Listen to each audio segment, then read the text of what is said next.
اور میرے نال زیادتی ہوئی ہے. میں 80 سال کا بوڑھا ہوں اور ان لوگوں نے رشوت دے کر مجھے رکھایا گیا ہے.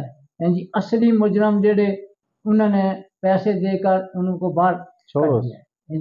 تو میرے ساتھ بیٹھے ہوئے ہیں محمد رفیق صاحب، یہ میرے والد صاحب ہیں.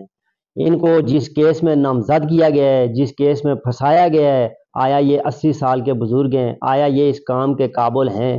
اور اس کیس میں یہ جو کیس ڈالا گیا، یہ جو ایف آئی آر ہمارے اوپر ڈالی گئی ہے، اس میں کم از کم 14 سے 15 لوگ نامزد ہیں، جو تھانہ بکوٹ میں کئی لوگ آئے بھی ہیں. 80 سالہ بزرگ پر عورت کے ساتھ بدکاری اور خاتون کو حاملہ کرنے کا الزام. ایبٹ آباد نوید اکرم عباسی کی رپورٹ کے مطابق بکوٹ پولیس کا ستایا 80 سالہ بزرگ شہری اپنے اوپر بدکاری کا الزام لگنے کے بعد انصاف کے حصول کے لیے میڈیا کے پاس پہنچ گیا.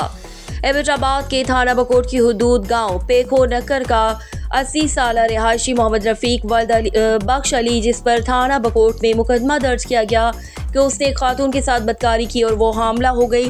اس مقدمے میں ایک شخص کو جیل بھیج دیا گیا، جبکہ 80 سالہ محمد رفیق عبوری ضمانت پر ہے. ایبٹ آباد پریس کلب میں محمد رفیق اور اس کے بیٹے محمد فرید محمد نذیر نے میڈیا سے گفتگو کرتے ہوئے کہا کہ تھانہ بکوٹ کے پیکھو نکر میں منشیات فروشوں، ٹمبر سمگلروں، چوروں اور جرائم پیشہ لوگوں کی آماجگاہ ہے، جس کی سرپرستی کچھ لوگ کر رہے ہیں. اور محمد فرید نے کہا کہ بلدیاتی الیکشن میں حصہ لیا تھا، جس کی سزا اس ناجائز مقدمے میں میرے 80 سالہ بوڑھے والد، جن کی ادویات پوری کرنا بھی میرے بس میں نہیں اور جو میڈیکلی انفٹ ہیں، ان کو اس مقدمے میں پھنسا کر میرے پورے خاندان کو سزا دی جا رہی ہے اور مجھ سمیت پورے خاندان کو خطرہ ہے کہ ہمیں جان سے مار دیا جائے گا.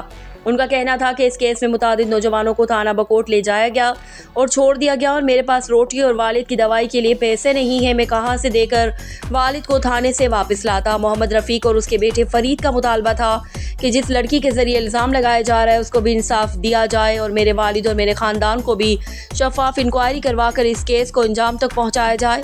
آئی G Khyber Pakhtunkhwa, D I G Hazara, D P O Abbottabad اس کیس کی نگرانی کریں اور شفاف انکوائری کریں اور تھانہ بکوٹ کے اندر ہونے والے جھوٹے مقدمات اور جرائم پیشہ افراد کے ذریعے شرفا کو مقدمات میں پھنسانے والوں کو سخت سزا دی جائے. چرس بیچتے ہوئے دیکھا ہے، چرس پیتے ہوئے دیکھا ہے، شراب کی بوتلیں دیکھی ہیں، شراب پیتے ہوئے دیکھا ہے. اور اس طرح سے پولیس ضلع گشنی تو وہ لوگ اس دوے کی فونے راستہ کر سننے کی نکلی کہ چھو پولیس آ رہی وہ پاسے ہوئی جلے پولیس پھری ٹوری منی تو وہ اڈا جڑا ہے بس پھر پڑیا گشنے پھر چرسی پھر اچھی.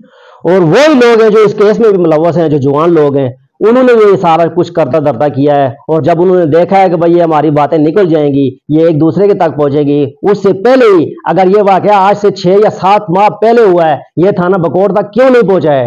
جو لوگ آج بتا رہے ہیں وہ اس وقت کیوں نہیں آئے تھانہ بکوٹ میں کہ بھائی ہمارے علاقے میں یہ زیادتی ہوئی ہے، یہ اس آدمی نے یہ زیادتی کی ہے، ہمارے ساتھ کیوں نہیں بات کی گئی کہ بھائی اپنے والد صاحب نے، آپ کے والد صاحب نے کتنا دور ہے آپ کے گھر سے؟ جو ہمارے گھر سے کم از کم 7 سے 8 کلومیٹر کا فاصلہ ہے.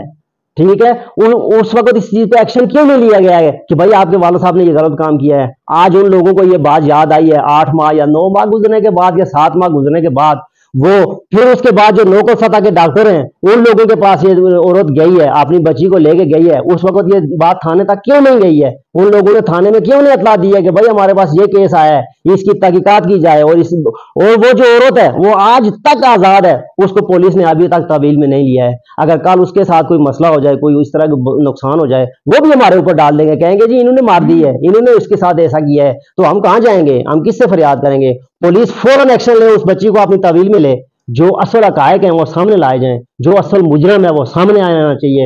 اور ہمارے ساتھ اتنی زیادتی ہے، ہم کہاں فریاد کریں؟ کس کے آگے فریاد کریں؟